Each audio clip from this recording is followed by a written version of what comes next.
পবিত্র ঈদুল ফিতরের বাকি আর মাত্র 2 দিন। এর মধ্যে ছুটি শুরু হওয়ায় প্রিয়জনের সাথে ঈদ উদযাপনে গ্রামের পাড়ে ছুটছেন নগরবাসী। মঙ্গলবার সকাল থেকে ঘরমুখো মানুষের ঢল দেখা যায় রেলওয়ে স্টেশন ও রাজধানীর বাস টার্মিনালগুলোতে। কমলাপুর রেল স্টেশন থেকে সময় মতো ট্রেন ছেড়ে যায় বিভিন্ন গন্তব্যে। এবারের ঈদ যাত্রা কিছুটা ভিন্ন ও স্বস্তিদায়ক বলে মনে করেন যাত্রীরা। তবে অনলাইনে টিকিট কাটা নিয়ে কিছুটা ভোগান্তিতে পড়তে হয়েছে বলে জানান তারা। একটু সুন্দর আর চেকিং হচ্ছে এত বেশি ঝামেলা হয় না আগের মতো। অফুরন্ত শুকরিয়া আল্লাহর দরবারে যে এবারগা কোনো কাজে কোনো সমস্যা হয় না ইনশাল্লাহ। মানে অন্যবারের তুলনায় এবার ভোগান্তি খুবই কম। সুন্দরভাবে আমাদের যাত্রাটা হচ্ছে। ইনশাল্লাহ দোয়া করবেন আমরা যেন সুন্দরভাবে ঈদটা করে আসতে পারি।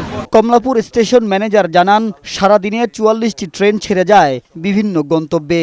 বাড়তি যাত্রীর চাপ সামাল দিতে 25% স্ট্যান্ডিং টিকিট দেওয়া হচ্ছে বলেও জানান তিনি।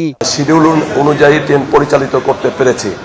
আমি আশা করব যে ঈদের শেষ দিন পর্যন্ত আমরা যাত্রীদেরকে তাদের যাত্রা নির্বিঘ্ন এবং স্বাচ্ছন্দ্যময় এবং সময়ানুবর্তিতার সাথে তাদের গন্তব্যে পৌঁছাতে পারবো। এই বিষয়ে আমাদের প্রচেষ্টা অব্যাহত আছে। সড়ক পথেও মানুষের ভিড় বেড়েছে ঘরে ফেরার তাড়ায়। এখন পর্যন্ত মহাসড়কে তেমন কোনো যানজট না থাকায় সময় মতো পাচ্ছেন দূরপাল্লার বাস। এতে স্বস্তি প্রকাশ করেন ঘরমুখো মানুষ। টিকিট আমরা অনলাইনে কেটেছি, যেটা আছে স্বাভাবিকই আছে, ভালো আছে। গাড়ি সময় মতো আসবে, গাড়ি অবশ্য আছে।